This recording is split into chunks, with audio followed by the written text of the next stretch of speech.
피청구인 측에 우선 1시간 변론 기회를 드리겠습니다. 휴정 후에 1시간 더 드리겠습니다.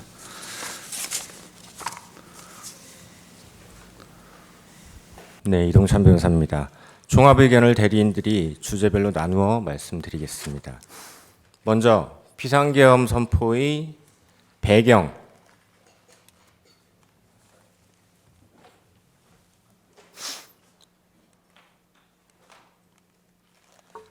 비상계엄 선포의 배경, 대통령이 왜 비상계엄을 결심하게 되었는지, 그리고 그 중에서도 야당의 다수 의석을 악용한 정부 정책 발목 잡기, 입법 폭거, 예산의 일방적 삭감에 대해서 살펴보겠습니다.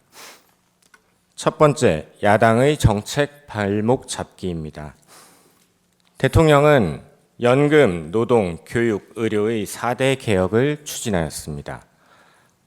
우리 사회는 초고령에 직면했고 연금 개혁은 국민들 노후와 청년 미래가 걸린 시급한 핵심 과제입니다. 정부 여당은 기금 수익률 제고 등 개혁안을 제시하고 국회 연금개혁특위의 구성을 제안했지만 야당은 특위 구성조차 거부했습니다. 다음 노동개혁. 노사법치주의 확립을 원칙으로 노조원 고용세습 등 부당채용 철폐, 노조회계 투명화 등 글로벌 스탠다드에 맞는 관행, 제도 선진화를 추진했지만 야당은 모두 반대했습니다. 교육 분야에서도 방과 후 돌봄을 통합한 늘봄학교, 교육격차 해소를 위한 AI 교과서 도입 등을 추진했지만 야당은 여야 합의도 없이 반대 입법만을 민주당 단독으로 강행 통과시켰습니다.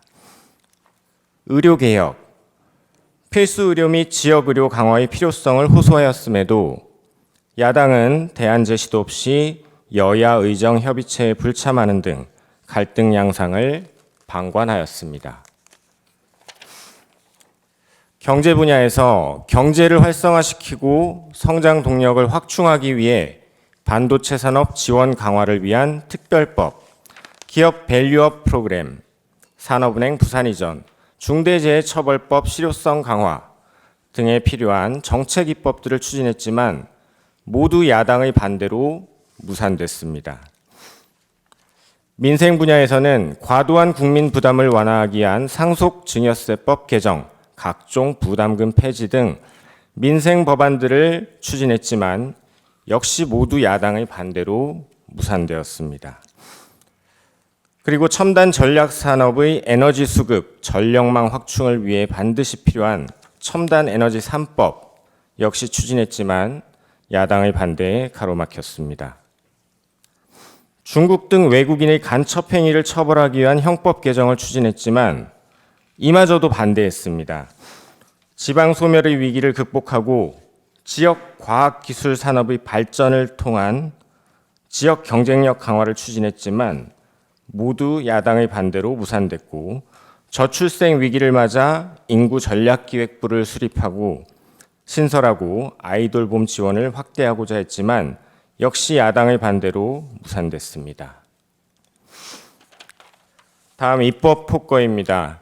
법률 제정과 예산안 심의에 관한 권한은 국회에 있고 국회의 의사는 다수결에 따라 결정됩니다. 하지만 국회의 입법, 예산에 관한 이러한 권한에도 한계가 있습니다.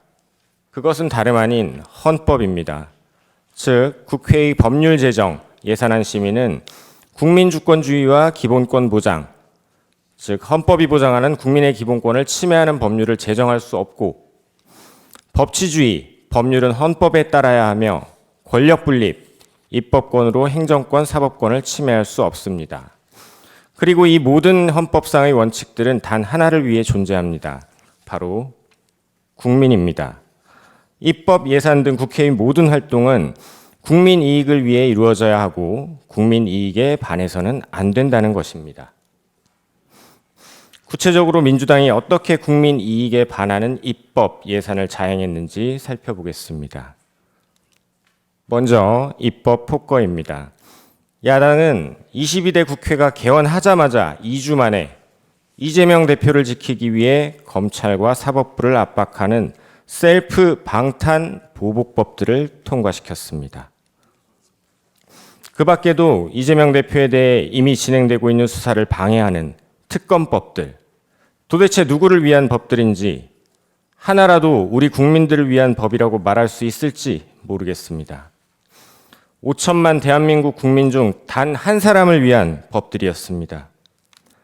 그뿐만이 아닙니다. 시장경제 질서를 무너뜨리고 노사 간 갈등을 격화시키고 노조로 방송을 장악하는 법들, 1인당 25만 원씩 퍼주겠다는 대표적인 포퓰리즘법, 자금 세탁을 조장하고 정부 예산은 발목 잡고 중국의 기술을 팔아넘기는 이 법들, 모두 그 위헌성이 크고 국익을 침해하는 법들임에도 야당은 계속 반복적으로 통과시켰습니다. 이에 대통령뿐만 아니라 한덕수 국무총리, 최상목 권한대행조차 거부할 수밖에 없었습니다. 다음 예산의 일방적 삭감에 대해 말씀드리겠습니다. 예산은 우리 국민들이 피땀으로 만든 돈입니다. 현재를 살아가는 우리 국민들, 우리 경제, 어려운 이웃, 대한민국의 미래, 우리 아이들을 위해 쓰여져야 합니다. 이와 같이 귀중한 예산을 우리 국민들을 위해 잘 쓰기 위해 대통령은 전국을 발로 뛰며 정책을 개발하고 그것으로 정부 편성 예산안이 마련되었습니다. 헌법 제54조에 따르면 예산안의 심의 확정권은 국회에 있지만 예산 편성권은 정부에 있습니다. 따라서 야당이 다수 의석을 악용하여 정부 여당과의 협의 없이 일방적으로 예산을 삭감, 단독 처리하는 것은 정부의 예산 편성권을 사실상 박탈하는 것이나 다름없습니다. 그런데 야당은 지난 12월 1일 정부의 핵심 예산을 4조 1천억 원 삭감, 단독 처리하였습니다. 헌정사상 초유의 일이었고 삭감한 예산들의 면면을 보면 경악을 금할 수 없습니다.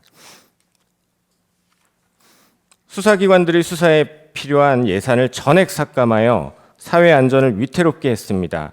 중국과 북한으로부터 밀반입되어 학원가까지 퍼진 마약 수사를 어렵게 했습니다. 법무부, 감사원까지 보복성으로 예산을 대폭 삭감했습니다. 대통령 체포구속에 조직의 명운을 걸고 범죄까지 저질렀던 공수처의 예산은 증액해 주었고 최근에는 민주당 의원이 공수처의 조직과 예산을 대폭 늘려주는 법안을 제출하기도 했습니다. 북한의 핵과 미사일, 대량 살상 무기에 대응하는 핵심 국방 예산을 사실상 전액 삭감하여 안보를 위기에 빠뜨렸습니다. 이는 우리 국민의 생명, 나아가 국가의 존립을 위태롭게 하는 이적행위나 다름없습니다. 대왕고래 프로젝트 예산 사실상 전액 삭감, 산유국의 꿈이 물거품이 될 위기에 놓였습니다. 우리는 세계가 인정하는 원전 강국이고 원전 기술은 우리의 미래 먹거리 중 하나입니다. 그럼에도 불구하고 원전 수출의 필수적인 신기술 R&D 예산 90%를 삭감했습니다. 현재 세계 원전 시장의 70%는 중국과 러시아가 장악하고 있습니다. 최근 방통위의 경우 예산 삭감으로 소송비가 없어 글로벌 대기업을 상대로 과징금 부과도 못하고 있습니다. 유류비가 없어 차량 운행을 못하고 운영비도 없어 방문객에게 차 한 잔 못 내주고 있다고 합니다. 얼마 전 국무총리 역시 이 법정에 나와 법무부 인사정보관리단 예산이 전액 삭감되어 사무실 청소도 각자 해결하고 화장실도 가까운 공원이나 다른 관공서에 가서 해결하는 등 정부 효율과 공직사회 사기가 매우 떨어지고 있다고 증언한 바 있습니다. 검찰 특활비를 전액 삭감하는 바람에 수사관들은 사비, 상금까지 털어 마약 수사를 하고 있다고 합니다.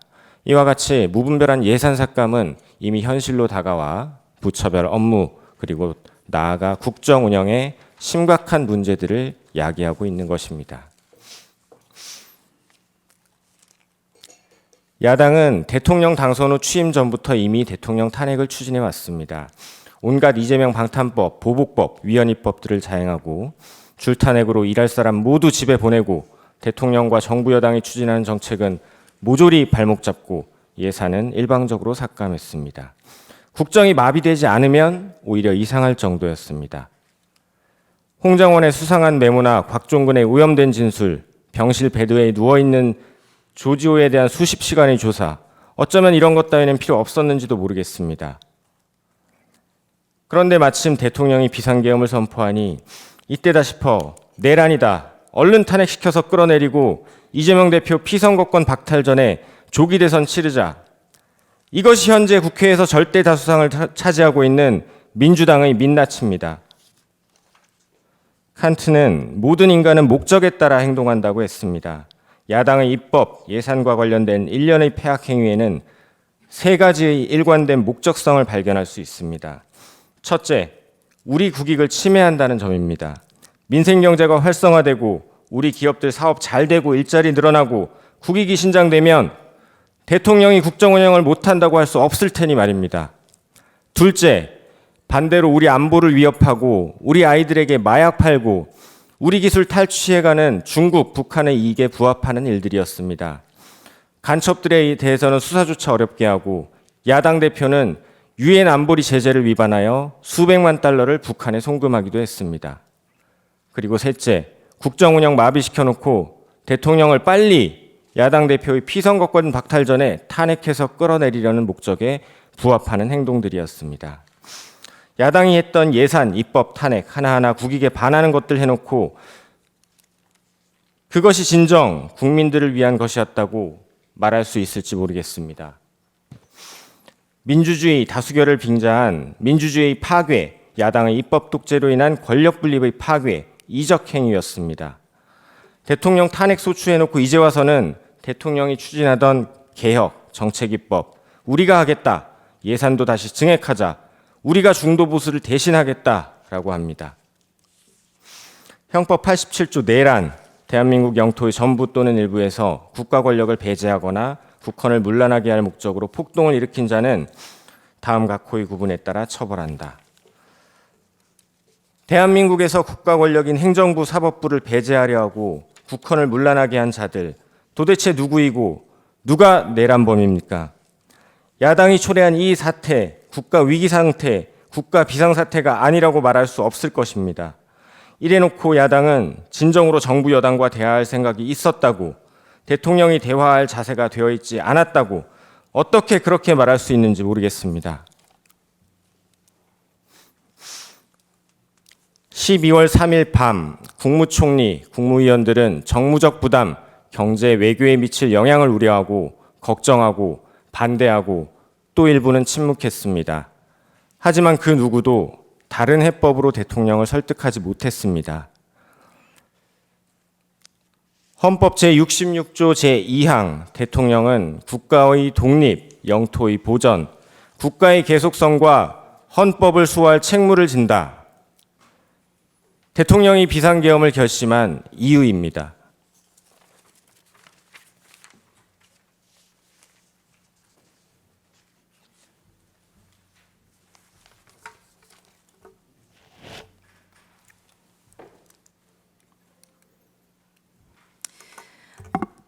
저는 14개월 딸아이를 둔 아기 엄마입니다. 계엄 당일 6태 후에 소파에 누워있다가 계엄 선포를 보고 바로 법조문을 확인하였습니다. 민주당이 다수당인데 금방 해제가 될 텐데, 대통령이 검사인데 그 사실을 모를 리 없을 텐데 도대체 이게 무슨 상황인가? 역시나 금세 국회 해제 의결이 있었고 계엄은 해제되었습니다. 담화문을 찬찬히 읽어보았습니다. 제가 임신과 출산과 육아를 하느라 몰랐던 민주당이 저지른 폐악을, 일당 독재의 파쇼 행위를 확인하고 아이와 함께 하려고 비워둔 시간을 나누어 이 사건에 뛰어들게 되었습니다. 저는 계몽되었습니다. 체제 전복을 노리는 반국가 세력이 준동하고 있습니다. 약 4개월 전 선고된 민주노총 간첩 사건에서 최근 우리 사회의 모든 갈등이 간첩들의 지령에 의하여 일어났다는 사실을 확인할 수 있었습니다. 그 대표적인 것이 후쿠시마 원전 오염수 괴담입니다. 한반도와 주변 나라들에 대한 핵 테러 행위, 전 인류에 대한 대학살 만행을 폭로 단지하는 기사들을 집중 게재하게 하라.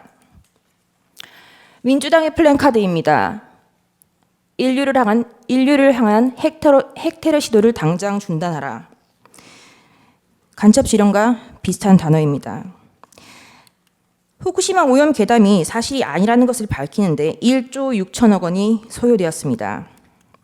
1조 6천억 원은 민주당이 삭감한 대왕고래 프로젝트 497억 30번, 민주당이 삭감한 민생범죄 수사 특활비 특경비 587억 27년치, 민주당이 삭감한 아이돌봄 지원 사업 384억 40년치, 민주당이 삭감한 전공의 지원 예산 931억 17년치입니다. 윤석열 대통령은 2022년 3월 9일 당선되었습니다. 간첩들은 대선 후보 시절부터 윤석열 놈에게 공격의 화살을 집중하라고 하였습니다. 또한 공정, 기회, 새로운 변화로 청년들이 보수화되는 것을 막고 진보 민주개혁 세력의 역량상 우세를 보장하도록 조직 사업을 하라고 지령을 내렸습니다. 또한 윤석열이 한미동맹 우선을 전면에 내걸고 반북 대결 정책을 추구할 것이니 집권 초기부터 윤석열 패거리들을 조직적으로 공세 전개하라. 그리고 윤석열 놈과 일가 족속, 측근들의 정치 추문을 집요하게 압박 공세를 강화하라고 제2의 촛불항쟁 때와 같은 윤석열 탄핵투쟁의 불씨를 지펴올리라고 지령을 내렸습니다. 이에 따라 비상계엄 전까지 약 178회에 달하는 윤석열 퇴진 탄핵 집회를 열었습니다. 이 사건 계엄을 내란죄로 고발한 자는 민주노총 위원장이었습니다.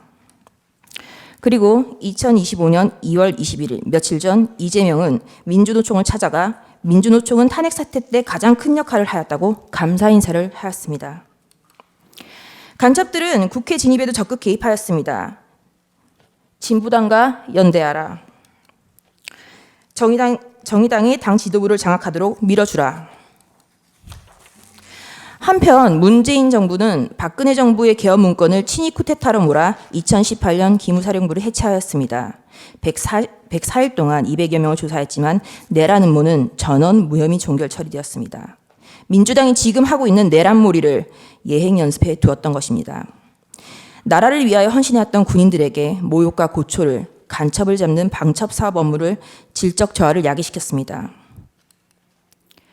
또한 문재인 정부는 박지원 전 국정원장은 2020년 국정원의 대공수사권을 폐지하였습니다. 민주당은 자신들에게 국민이 부여한 대정부 견제권이라는 것을 앞세워 지금까지 총 29차례의 탄핵을 발의하였습니다.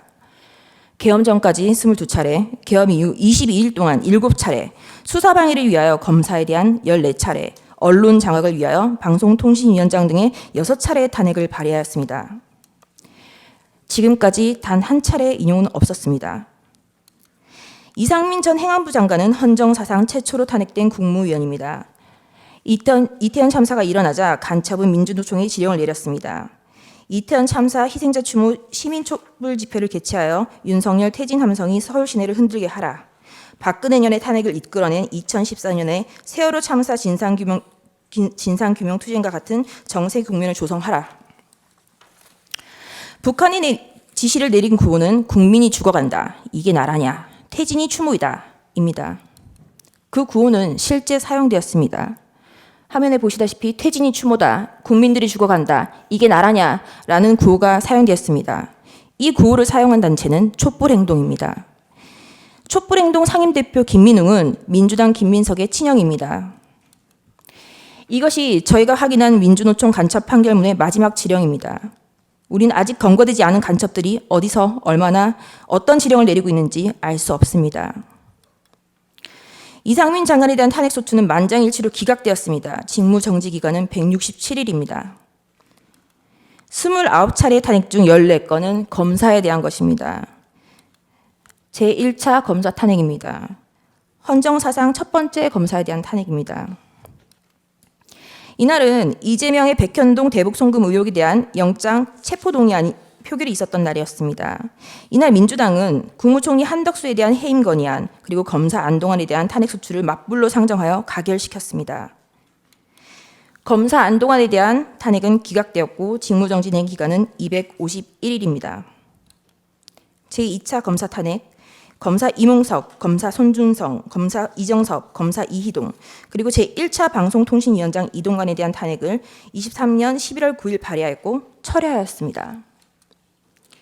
이 중 검사 이정섭은 이재명에 대한 쌍방울 대북 송금 사건, 법화 유용 사건을 수사한 검사입니다. 2023년 12월 28일 제3차 검사 탄핵, 검사 손준성, 검사 이정섭에 대하여 그리고 이동관 방송통신위원장에 대하여 탄핵소추를 다시 발의하였습니다. 그리고 방송통신위원장 이동관에 대한 탄핵소추는 철회하였습니다.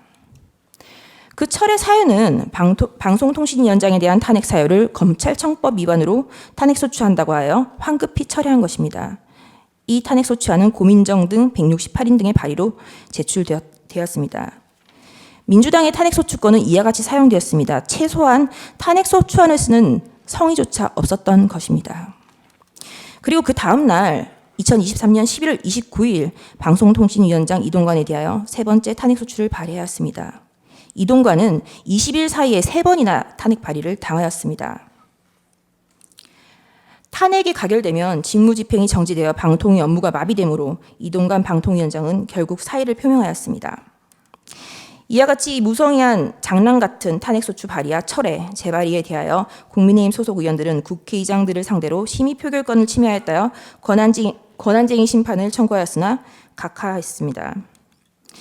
결국 검사 손준성과 검사 이정섭에 대한 탄핵소추는 가결되었고 검사 이정섭에 대한 탄핵소추는 탄핵 사유 대다수가 직무와 무관, 특정되지 않아 전원일치 기각 결정이 내려졌습니다.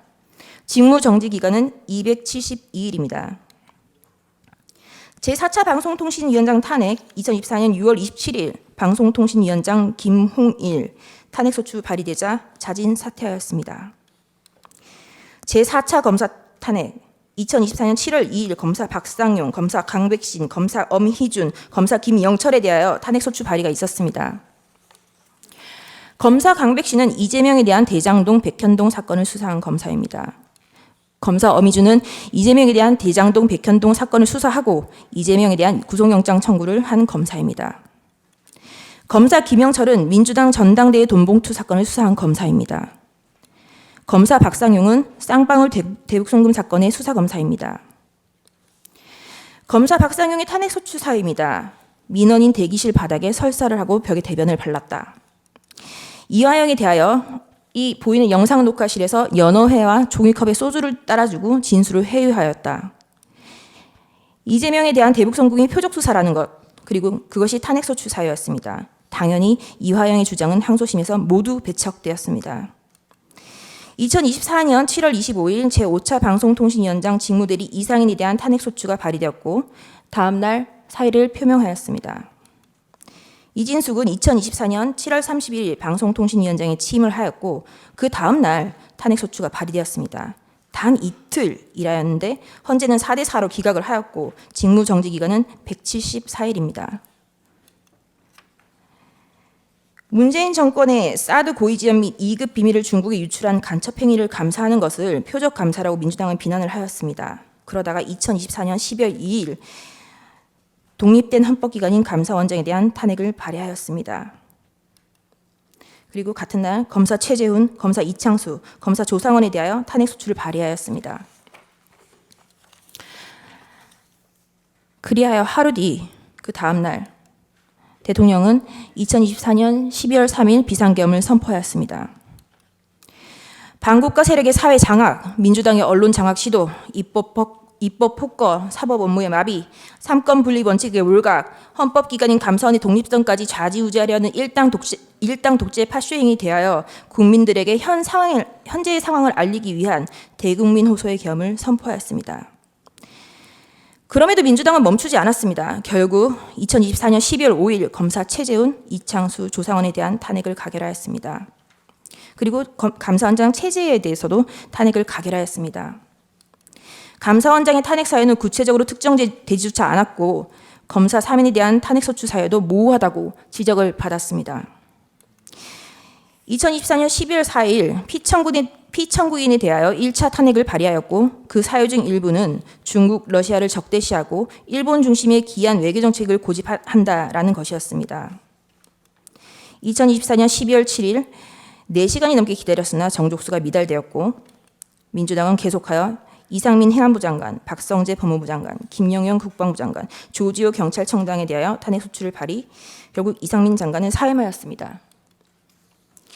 대통령에 대한 탄핵이 쉬이 이루어질 것 같지 않자 한동훈에 대한 체포설, 정치인에 대한 체포설, 판사에 대한 체포설이 난무하기 시작하였습니다. 2024년 12월 12일 대통령에 대한 두 번째 탄핵 소추가 발의되었습니다. 그리고 체포설만 가지고 부족하자 2024년 12월 13일 김어준이 한동훈에 대한 사살설을 터뜨렸습니다. 우리는 모두 이 뉴스가 이제는 가짜인 것을 압니다. 결국 2024년 12월 14일 대통령에 대한 탄핵소추가 가결되었고 헌법재판관이 임명하지 않는다는 이유로 한덕수 국무총리를 탄핵하였습니다. 그리고 최상목 권한대대행에 대하여 각종 사유로 탄핵 카드를 꺼내고 있는 것을 국민 여러분들은 지켜보고 있을 것입니다.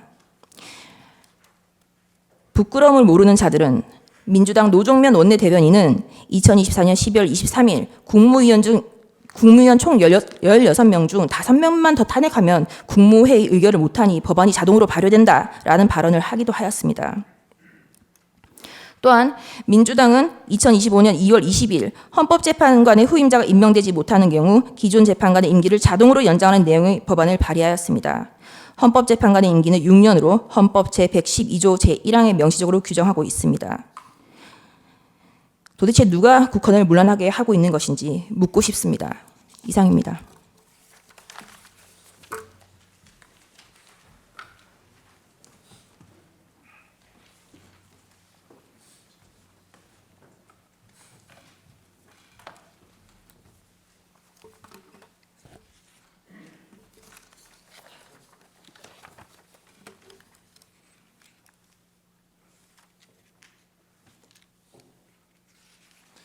예, 대통령 담화문에서 나왔던 하이브리드 전 그와 관련해서 계엄 선포 상황을 국가 비상사태라고 판단한 것에 대해서 말씀을 드리겠습니다.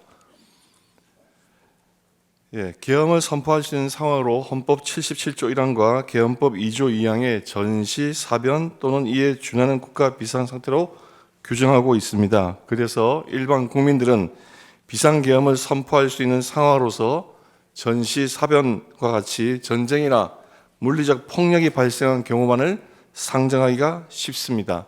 그러나 오늘날 헌정의 위기는 전쟁, 폭동과 같은 경성 위기뿐만 아니라 다양한 위기에서 연성 위기가 발생할 수 있습니다.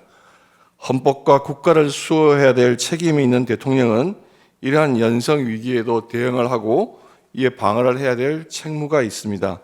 방금 두 변호인께서 자세히 설명해 주셨지만 비록 전시사변은 아닐지라도 헌법 헌정 질서가 중대한 위기에 와 있다고 하는 것은 익히 알 수가 있습니다.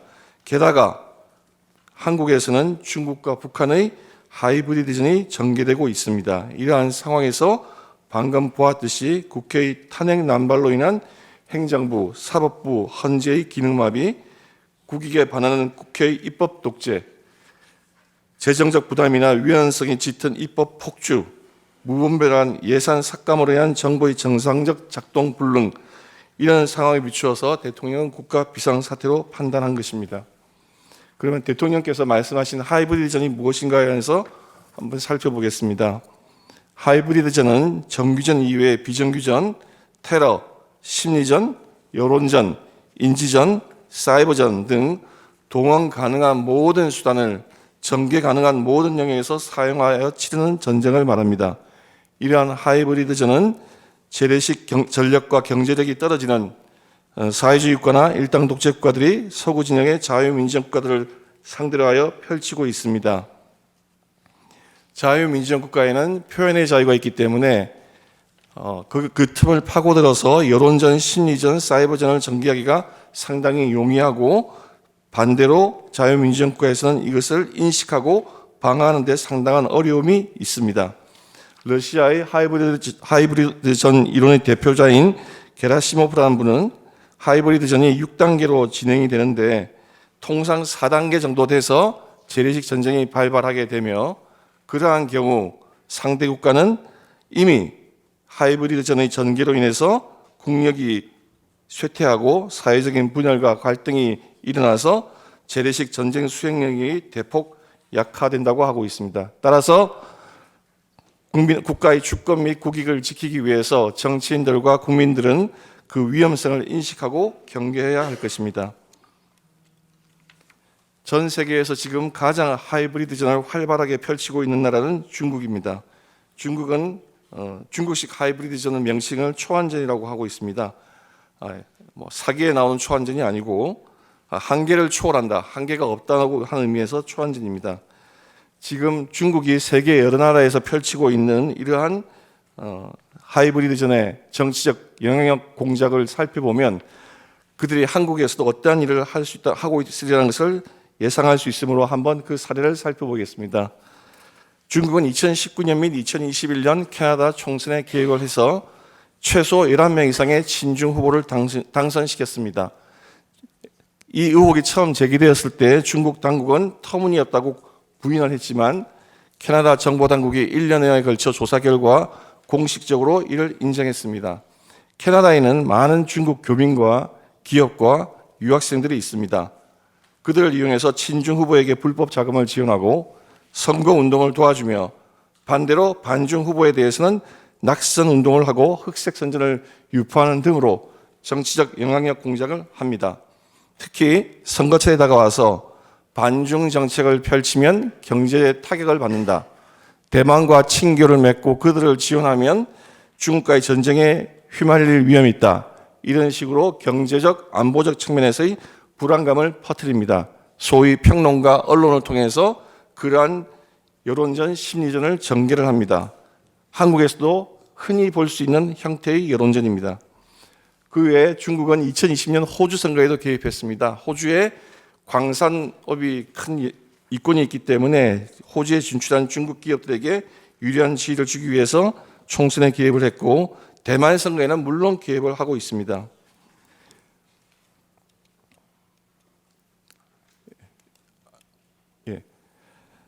이러한 중국의 시진핑은 2017년 트럼프 대통령을 만나서 한국은 과거 중국의 일부였다라고 하는 인식을 표명한 바가 있습니다. 그만큼 한국에 대해서 영향력을 행사하려고 하는 그 마음이 크다고 하는 것을 우리가 쉽게 알 수가 있습니다. 한국은 중국이 하이브리드전을 전개하기에 최적의 환경을 갖추고 있습니다. 정치인과 일반 국민들이 이 부분에 대해서 경각심이 거의 없습니다. 2024년 기준으로 한국에 있는 제한 외국인의 37%인 96만 명 정도가 중국인입니다. 또한 민주당의 민주연구원과 중국 공산당의 중앙당교는 교류 협약을 맺어서 친분이 있습니다. 문재인 대통령은 중국을 방문하여서 시진핑의 중국몽과 함께 하겠다고 하여서 중국의 1대1로 정책에 찬동 의지를 표명하였고 이재명 대표 역시 주한 친중 대사를 만나서 굉장히 친중 성향을 드러낸 바가 있습니다. 지금 전 세계에 공자학교가 많이 있었는데 그 공자학교가 중국의 정치적 영향력 공작의 통로가 된다고 해서 많은 나라에서 폐쇄가 되고 있습니다. 그러나 한국은 아시아에서 가장 많은 23개가 있습니다. 프랑스의 알리앙스 프랑세즈나 괴테 문화원 같은 것은 대학교 밖에 있습니다. 순수한 어학원입니다. 그러나 공자학원은 대학에 설치해서 학생들에 대한 비판의식을 마비시키고 정치적 영향력 공작의 통로가 되고 있습니다. 이 공자학원의 책임자가 중국의 통일전선 공작부의 부장, 우리나라로 말하면 장관급 인물들이 했다고 하는 것이 그 공자학원의 성격을 여실히 보여주는 것이라고 할 것입니다.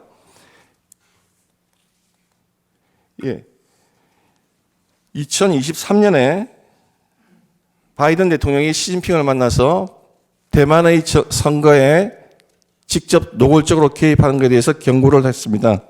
그 다음에 중국은 전국인민정치협상회의라고 하는 정협의 주석을 맡고 있는 왕홍인이라는 인물이 개입 방식을 전면적 개입 방식에서 분산식 개입 방식으로 바꾸었습니다. 그 분산식 개입 방법으로 중점을 옮겼는데 그것은 여론전, 심리전을 말하는 것입니다. 인터넷을 통한 여론 가짜 뉴스라든지 또는 흑색 선전이라든지 이런 걸 통해서 하는 그런 방식으로 중점을 바꾸었습니다. 우리나라에서 지금 이런 하이브리드전을 치르기에 지금 우리나라 상황을 한번 보겠습니다. 지금 우리나라의 중앙선거관리위원회가 친중 성향을 노골적으로 드러내고 있는 상황이 있습니다. 지금 보시면 지금 저 인물이 왕홍인이라는 인물입니다. 아까 말했듯이 대만의 정치적 영향력 공작에 책임을 맡고 있는 분입니다. 2018년인가요? 중앙선거관리위원회 홈페이지에 민주주의와 선거라는 제목으로 외국 정치인 5명을 올렸습니다. 그 중에 3명이 중국인입니다. 그리고 첫 번째로 올라간 인물이 저 왕홍인입니다. 도대체 자유민주주의 국가 중앙선거관리위원회에서 왜 저런 인물이 등장하고 그 사람을 찬양하는 영상이 나와 있는지 도저히 이해하기가 힘듭니다. 게다가 중앙선거관리위원회는 지난 2023년 하반기까지 외국인을 투표 사무원으로 채용할 수 있었습니다. 2020년 총선에서 이것을 발견하고 개표 현장에서 항의를 했더니 중국인이 더 중립적이지 않아요? 하는 선관위 직원의 어처구니 없는 해명을 들었습니다. 자, 가장 하이브리드 공작에 취약하고 중요하면서도 취약한 것이 중앙선관위의 서버 시스템입니다.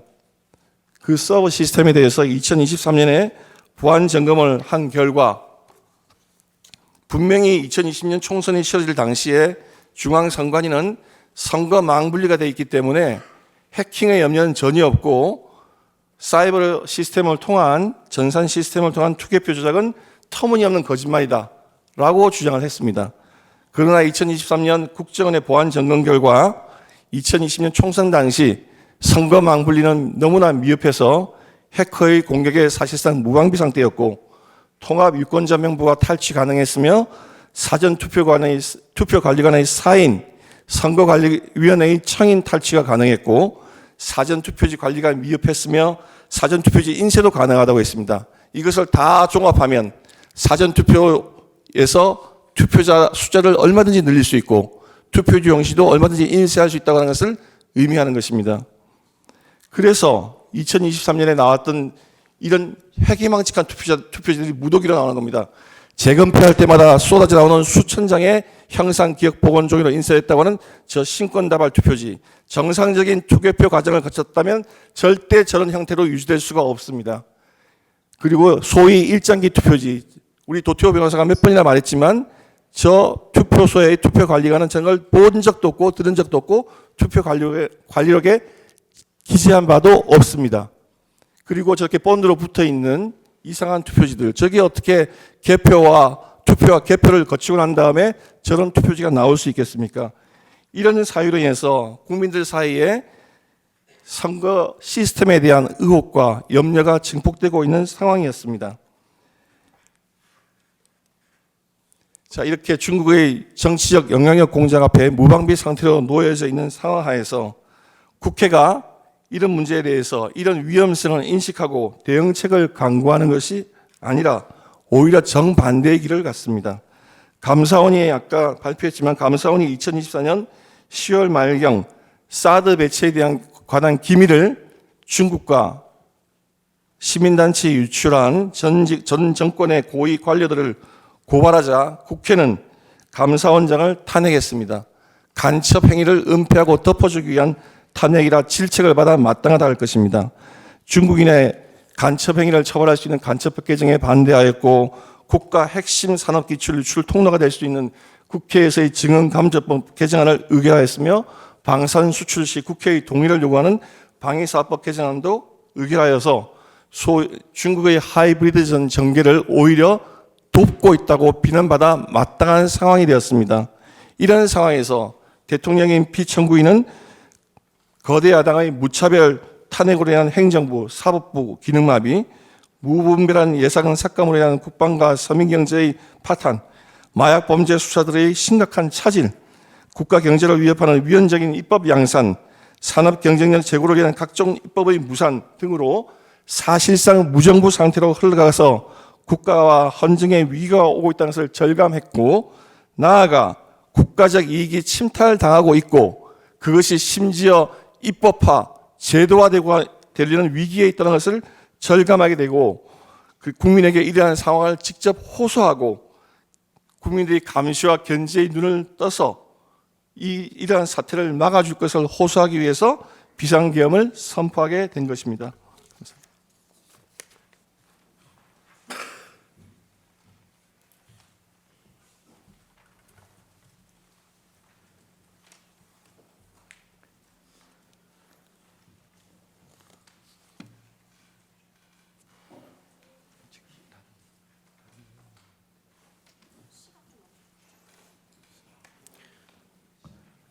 순서에 일부 오류가 있습니다. 시간 잠시만 멈춰주세요.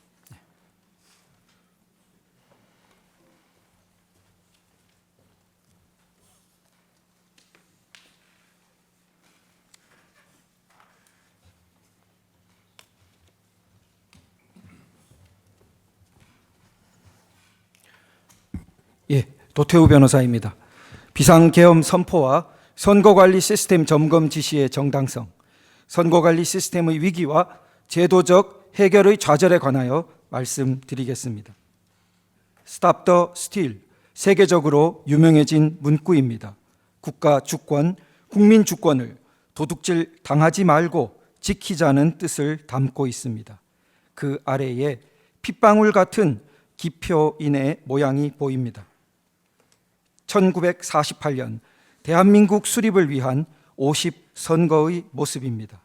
아무리 가난한 사람도, 아무리 재산이 많은 사람도, 까막눈의 시골 촌부도, 미국 유학 박사도 모두 한 표씩이며 성인이면서 배제되는 사람은 아무도 없었습니다.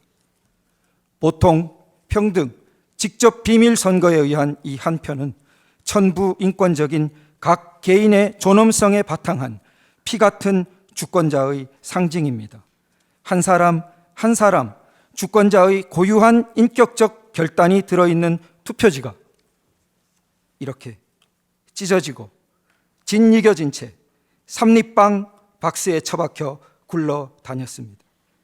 마지막 일장기 투표지는 투표록과 개표록에 아무런 특기사항 기재도 없다가 재검표장에 총 1974표 중 1000장 이상 나타나 한 글자도 보이지 않는 294표가 새롭게 무효표로 처리되었습니다. 선거소송에서 위 투표소 투표관리관은 저렇게 인형이 뭉개진 투표지를 보지도 듣지도 못했으며 직접 날인을 담당했던 투표 사무원 2사람 중 한 사람도 자신과의 통화에서 저런 투표지를 본 기억이 없다고 말했다고 법정에서 증언했습니다. 실제 투표장에는 나타난 적이 없었고 조작된 숫자를 맞추기 위해 급조된 가짜 투표지로 의심받는 일장기 투표지들에 대해 판결문은 투표관리관이 인지하지 못한 것일 수 있다고 했습니다. 하지만 직접 날인을 담당했던 투표 사무원 2명과 현장을 참관했던 복수의 사람들을 증인으로 추가 조사하지 않았습니다. 2장에 1장꼴로 인형이 뭉개진 투표지들이 유권자 1000명에게 배부되었는데 단 한 명도 이의를 제기하지 않아 투표록에 기재된 바 없었고 개표장에서도 모두 유효표로 취급되었다는 가정이 상식박히고 납득될 수 없는데도 개표 참가자들 또한 추가로 조사된 바 없습니다.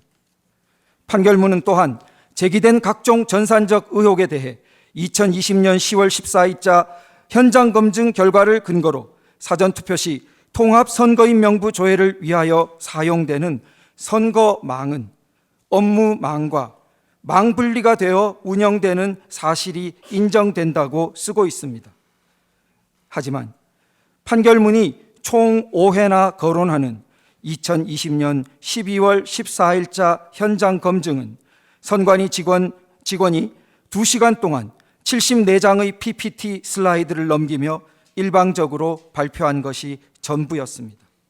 선관위의 일방적인 PPT 발표가 선거망과 업무망의 망 분리를 사실로 인정하는 근거가 된 것입니다. 판결문은 또한 원고의 주장처럼 위조된 사전투표지를 투입하기 위해서는 사전투표지의 위조를 위한 용지 구입, 인쇄, 날인 작업이 선행되어야 하고 사전투표자의 수를 부풀리기 위한 중앙선관위 서버의 보안을 뚫고 침투하는 등 전산 조작이 필요한데 이는 불가능하다는 취지로 쓰고 있습니다. 그러나 2023년 10월 국정원은 보안 점검을 통해 선관위의 선거망과 업무망 사이의 망 분리가 미흡하여 해커가 카페에 앉아 인터넷을 통해 통합선거인 명부 조작이 가능했음을 밝혔습니다. 또한 국정원 보안점검 결과와 백종욱 증인 신문에 따르면 해커는 투표지에 인쇄되는 청인과 사인을 탈취하여 사전 투표 용지를 무단 인쇄할 수 있었습니다. 선관위 사무총장은 본 법정에서 선관위는 해당 선거의 사전 투표 용지 발급에 지난 선거, 전전 선거의 자녀 롤 용지를 사용해 왔고 그 대장 관리는 엄격하게 되지 않는다고 자백했습니다. 국정원의 점검과 두 증언을 종합하면 판결문에서 불가능하다고 판시했던 용지 확보, 인쇄 날인, 서버 침투가 모두 가능했다는 것이 명백합니다. 해킹을 통해 가짜 투표 용지를 무한 제조하는 것이 가능했던 상황인 것입니다. 각종 이상 투표지 속에 선거 소송을 제기한 원고들을 찍은 표들이 섞여서 발견되는 것에 대한 의문이 제기되고 있습니다. 조작되어 공표된 숫자에 따라 가짜 투표지로 재검표에 대비하고자 하면 차이가 나는 특정 후보만의 표가 아니라 투표소 단위별로 조작된 숫자에 맞추어 모든 후보들의 표를 일습으로 제조하는 것이 훨씬 쉽고 티도 덜 나기 때문이라 추측됩니다. 판결문은 또한 가짜 투표지를 다량 위조하여 진정한 투표지와 대체하였다면 위조 투표지 상자와 진정한 투표지 상자를 바꿔치기 했어야 하는데 이는 정황상 불가능하다는 취지로 판시했습니다. 하지만 영등포울 선거구의 투표지 보관 당시와 1년 반 뒤 이루어진 재검표 당일의 문손잡이 봉인 상태는 봉인된 종이 테이프의 접힌 위치와 각도, 판사의 도장 위치와 크기가 확연히 달라 누군가 투표함 보관실에 봉인을 떼고 다시 붙였음이 명백합니다.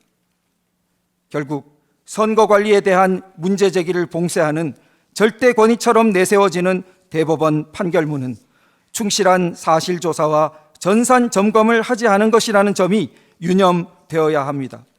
이처럼 부실한 대법원 판결이 다른 사건들에서 추가적인 논의와 조사를 차단하고 자동으로 결론을 내리게 하는 근거로 악용되어서는 안 될 것입니다. 지금까지 선거관리 시스템의 위기에 대해 말씀드렸습니다. 이제 이 위기를 제도적으로 해결할 수 없었던 사정과 그 노력의 좌절에 관해 말씀드리겠습니다. 선거에 문제가 있다면 당사자인 정당이 나서 싸웠을 텐데 그러지 않는 것을 보면 실제로 문제가 없는 것이 아닌가 의문을 제기하는 분들이 있습니다. 하지만 선관위는 우리나라의 모든 공직선거를 관리, 감시하며 강력한 조사권을 가지고 모든 후보자를 선거법 위반이라는 위중한 범죄 혐의로 단죄할 수 있는 막강한 기관입니다. 게다가 국정원 보안점검 결과에 따르면 국민의힘 당대표를 뽑을 때 이용하는 선관위의 온라인 투표 시스템, 소위 K보팅 시스템은 온라인 접속 코드나 개인별 로그인 절차가 너무 허술해서 해커가 다수 유권자를 대신해서 대리 투표하거나 투표 결과를 변경할 수 있었습니다. 국회를 주도하고 있는 거대 야당이 국정원 보안점검의 의도를 왜곡하며 부정선거 의혹을 제기하는 국민들을 비난하고 선거제도 개선을 요구하는 국민을 직접 고발까지 하면서 편향적으로 선관위를 비호해 온 것은 주지의 사실입니다. 이런 상황이기에 전형적인 선출직이면서 각종 선거법의 칼 아래 놓여있는 국회의원들로 구성된 국회와 정치권은 선관위를 제대로 견제하기 어렵다고 할 것입니다. 국회가 어렵다면 수사기관이 나서 문제 해결에 접근해 줄 것을 국민들은 기대했습니다. 그러나 파주을 금촌이동 제2투표소 당일 투표록에 기재된 약 20장의 날이 넘는 투표지들이 재검표장에 나타나지 않아 재검표 투표지들이 위조 반입된 의혹에 대해 고소한 사건을 보면 투표록이 실수로 기재되었을 수 있다며 경찰의 불송치 결정이 내려지고 같은 이유로 검찰이 불기소 처분한 후 고등검찰청으로 갔다가 단 며칠로 기각 결정되었습니다. 고등법원에 재정 신청을 접수했지만 다시 기각되었습니다. 재검표 후 3년 동안 여러 수사기관을 돌고 돌았던 이 사건은 현재 마지막으로 재항고되어 원래의 선거소송이 진행되었던 대법원으로 다시 가 있습니다. 영등포을 투표지 보관장소 출입문 봉인훼손 고발 사건에서는 봉인지를 훼손한 성명불상자의 소재가 확인될 때까지 수사를 중지한다는 결정이 통보되었습니다. 수사기관은 오히려 사전투표자 수를 정확히 계수하고자 CCTV를 설치한 시민들을 선관위의 고발에 따라 신속히 기소하였습니다. 선관위는 또한 헌법기관의 독립성을 내세워 선거관리 업무에 대한 감사를 거부했으며 선거관리 업무에 대한 감사원의 감사는 한 번도 진행되지 못했습니다. 2023년 국정원의 점검 역시 보안상태 점검에 제한되었습니다. 이상과 같이 선관위는 사법부와 입법부, 수사기관과 감사원 같은 행정부, 3권 모두에 의해 제대로 견제와 감독을 받은 바 없었습니다. 국가적으로 이를 견제할 유일한 기관은 국가 원수의 지위인 대통령뿐이었습니다. 그런데 선관위가 늘 내세우는 독립의 주장에 걸맞게 스스로 책임지는 태도를 보여왔을까요? 선관위는 몰디브 출장으로 대표되는 특혜, 초고속 승진 신의 직장, 국회도을 손 못 대와 같은 기사 제목에서 드러나듯이 내부적인 견제와 자정 능력이 극히 취약한 상태입니다. 선관위는 2024년 수원정 선거구 전체에서 투표지 분류기만을 거친 1차 결과값이 최종 결과값으로 공표되자 늘 그렇듯이 사무원의 실수였다고 합니다. 아직도 선관위 홈페이지에는 개표의 최종 결과값이 아닌 1차 결과값이 22대 국회의원 선거 수원정의 결과값으로 게시되어 있습니다. 선관위의 말로는 뼈를 깎는 노력을 한다면서 작년 12월 말 선거 의혹을 제기하는 시민들을 선거 방해죄로 처벌하는 법안을 추진했습니다. 선관위는 선거 의혹을 제기하는 국민들이나 후보들을 싸워 이겨야 하는 당사자로 보아서는 안 될 것입니다. 공익기관으로서 선관위는 단지 승소를 추구할 것이 아니라 선거 관리의 공정성과 무결성을 확보하여 국민들의 불신과 불안을 덜어주고 피와 같은 국민 개개인의 주권 행사와 그 행사들의 총합으로서 국가 주권을 온전하게 보전하는 방향으로 노력해야 할 것입니다. 그러나 현실은 정반대입니다. 선거관리의 공정성과 무결성을 믿지 않는 국민들이 절반 가까이에 이르고 있지만 사법부와 입법부, 행정부 어느 쪽도 선관위를 제대로 견제, 감독하지 못하며 자체적인 정화 능력 또한 의심받고 있습니다. 국민들은 2024년 총선에서도 전국 각지에서 선거관리의 무결성을 위해 맨손의 노력을 전개하였습니다. 투표소에 CCTV 설치가 금지되어 있기에 시민들은 발을 정자를 써가며 사전투표자의 수를 육안으로 집계하여 선관위가 발표한 투표자 수가 수십 표씩 증가된 것임을 여러 곳에서 발견하고 항의하였지만 제도적으로 교정될 길이 없었습니다. 투표함의 이동이나 봉인 등에 항의하다 고발되어 벌금형을 받는 등 고초를 겪은 이름 없는 시민들이 부지기수입니다. 이들이 왜 밤을 새워 선관위 앞을 지키게 되었을까요? 이들이 모두 근거 없는 선동에 빠져 국가를 혼란시키는 사람들일까요? 다른 모든 기관이나 사람들은 몰라도 선관위는 결코 그렇게 말해선 안 되는 기관입니다. 선거 관리에 대한 신뢰는 강제나 협박으로 획득될 수 없고 선거 관리에 대한 신뢰의 획득은 선관위의 존재 이유이자 사명이기 때문입니다. 그러나 선관위는 국민들을 거짓말쟁이, 음모론자로 몰아갔고 이런 선관위를 견제 감독할 수 있는 국가기관은 사법부와 입법부, 행정부 어디에도 없었습니다. 거친 광야에 맨몸의 국민들만 내버려진 형국이었습니다. 비상계엄을 통한 선거관리 시스템에 대한 점검 지시는 이런 상황에서 발생한 것입니다. 피 같은 국민 주권은 주권자인 국민 모두가 각성하여 지켜나갈 때만 지켜낼 수 있습니다. 가장 근본적인 문제들을 부분 기관들이 외면할 때 국가 전체와 국민 전체의 생명선을 지키고 대변해야 할 책임은 단 한 사람, 대통령에게 있습니다.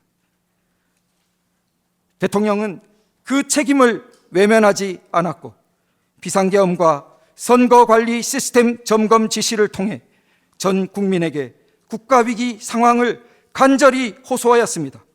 대한민국이라는 배의 밑바닥에 큰 구멍이나 침몰 직전의 상황에 있다는 것을 화재 경보를 울려서라도 알리고 그 배를 구하고자 했던 선장의 충정이었고 정당한 행위였습니다. 수천 년 인류 문명사에서 가장 발전된 체제인 천부인권, 보통선거, 자유민주 체제의 기초는 존엄한 한 사람 한 사람의 기표를 피처럼 귀중하게 보는 것입니다. 존경하는 우리 헌법재판소가 자유, 문명, 수호라는 고귀한 사명의 깃발을 높이 들어 올려주실 것을 간청드립니다.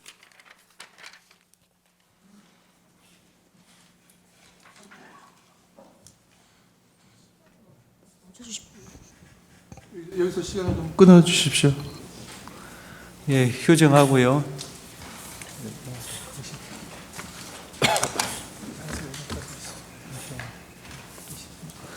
예, 6시 45분에 속개하겠습니다.